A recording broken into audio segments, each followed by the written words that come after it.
Welcome to Toffee TV. It is the Everton News Daily. It's Friday, the 1st of September. The transfer window is now shut. We will be dealing with the aftermath, if there is any, over the next few days. The stories will start coming out of who we nearly signed and who nearly left, and all those things. They'll start to drip out over the next few days. But let's get into today's news, and a bit of a shocker to wake up to. Wayne Rooney was arrested overnight for drink driving in Alderley Edge, or certainly just outside Alderley Edge. Rooney was arrested shortly after 2 a.m. after officers stopped a black VW Beetle. In Wilmslow, Cheshire, police said Rooney had been charged with driving whilst over the prescribed limit. He has been released on bail and is due to appear at Stockport Magistrates Court later this month.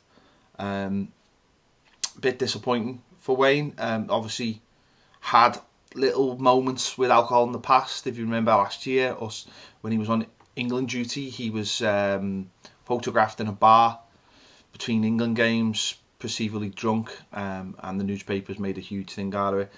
They'll make a big thing out of this. Of course they will. It's a stupid thing to do. There was also a picture going around of him at the bar on Instagram. Just a normal picture taken with someone else, which was deleted. Basically, probably the person felt like it could be used against Wayne Rooney, but very silly thing to do, especially with all the comfort he has of possibly he could have a driver or someone looking after him or whatever. And obviously because Wayne Rooney is big news, this is big news, and this is the other side of the fame you create, I suppose. So yeah, very very disappointing to hear that, and hopefully it gets sorted. And listen, he's going to feel it more than anyone. He's going to get a ban, and that'll just be a pain in the arse basically with his kids and that. But very silly thing to do. Yeah.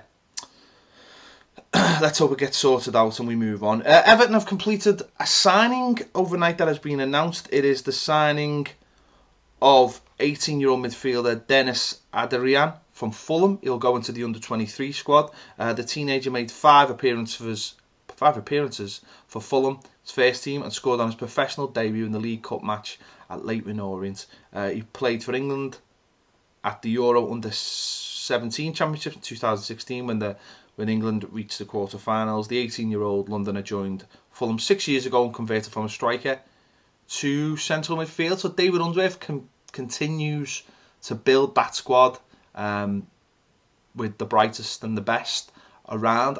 Don't forget, a lot of that squad obviously left. There's a lot of that team that won last year obviously left to go on loan. Another one who went on loan last night was Liam Walsh. Not long after Callum Connolly had gone to Ipswich, Liam Walsh went to Birmingham. So that's a fantastic opportunity for him to get some first team experience in a championship side under the tutelage of a decent manager in Harry Redknapp as well. So that's a really good move for him, because he's one of those players who probably a little bit too good for the under 23s, but not quite first team level, and just needs that in between. And hopefully we'll reap the benefits in a year or so once he's back, and the likes of Kieran Dyle. Really good that John Joe Kenny didn't go out as well. That says to me that maybe he'll have he'll get some games in the first team this year, and we'll have a future in the first team this season. But those deals were done late last night. The deal that didn't get done was Omar Niasse. The deal to go to Crystal Palace seems like it fell through at the final moments. We don't know what on. There was video of him in London with Sakho, and this Sky spoke to Sakho but didn't speak to Niasse. Probably didn't even know who Niasse was, to be honest. And he just sort of kept his head down, whether he knew at that point whether it wasn't going to happen or not. Very disappointing for the lad, and it's just interesting now. Will fans sort of put 2 and 2 together and say, well, if we need a first team striker, is it not time that he got some opportunities, whether it just be in the League Cup or in the Europa League? Because we're screaming for a centre forward now. Listen, I don't rate the fella at all. I don't rate him at all. But I mean in terms of emergency, we need, if we've got a game on a Sunday and both of our strikers are struggling and need to be fit for that Sunday game, and we've got a game on the Thursday, but one of them struggling. Is it not an opportunity now to say, you know what, the club own you, they pay your wages, it's time we give you, it's time we start getting money back off this by giving you games. I think if needs must, for me, I think it should happen. I don't think Ronald Koeman should just cast him to the side, cut his nose off to spite his face. I think if there is opportunities or there's a definite need to have an extra striker, then I think we might have to bite the bullet on that one, unless we can get him out on loan to somewhere where there's a window still open, or sell him even to where the window's still open. So, but I'm very disappointed for the lad himself. I mean, obviously he had his heart set on a move, and it's not happened at Everton for him, and it's just a bit sad. So, yeah, another player who's not on the move is David Hennon, the under-23 striker, who probably seems to be about 28 now. He came in when Romelu Lukaku got his permanent move. They shared the same agent at the time. I don't know whether that had anything to do with it.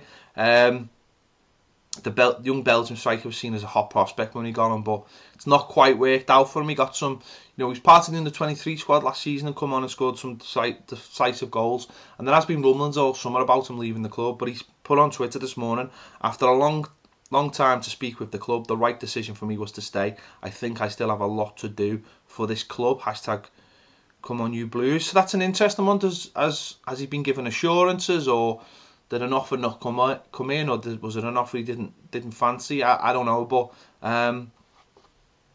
it's really interesting. I did think he would have left the club by now, but he's obviously decided that maybe there's with those loan signings that have gone out, that maybe David Unsworth has assured him he'll get games in the under-23s, and maybe that will help him get to the first team. I don't know. Maybe he's seen that the striking options in the first team are very low, and that might just open the door for him to get some appearances in the Europe or the League Cup. So he's staying at the club, as is Ross Barkley, as we mentioned last night.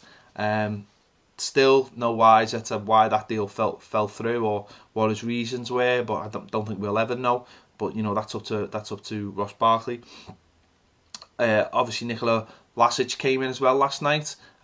Just reading his interview and watching some of his interview, he seems very, very happy. And it's interesting, I was watching some videos, and I know you cannot gauge a player by YouTube videos, but one thing I would say about him, just watching him, and I know again the standard of the league he was playing in was completely different, but he looks like a Ross Barkley player. He likes to pick it up deep and go on mazy runs with it, and he does look like a bit of a Ross Barkley type player. If that's sort of if anyone was wondering what kind of player he looks like. I mean, as I say, YouTube videos, you can cut all your best bits, but from what I've seen, that's the kind of player he looks like. Now, whether he can step it up and do that in the Premier League, that's a different matter.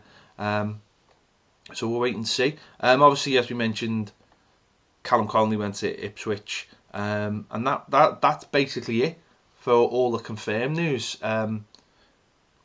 It's an international weekend. Plenty of our players will be involved in that, so we'll have to keep an eye on that over the weekend. But that's it for this week. Enjoy your weekend. Make sure to check out any other business as well. Me and Paul Machin from the Redmen TV sat down and had a little bit of a chat about all things films and Games of Thrones and all that kind of thing. If you like that kind of stuff, I know it's not football, but it's just something a little bit different, isn't it? So if you like that kind of stuff, please watch it. It's excellent. And if you like that, it's on Patreon every single week, so subscribe to Patreon. Even if you do for just 1 month for £3, just to check it out. If you don't like it, just unsubscribe after a month. You've lost £3 and got loads of boss videos in the process. Anyway, I've been Ped. Thank you for watching the Everton News Daily on Toffee TV, and I will see you later.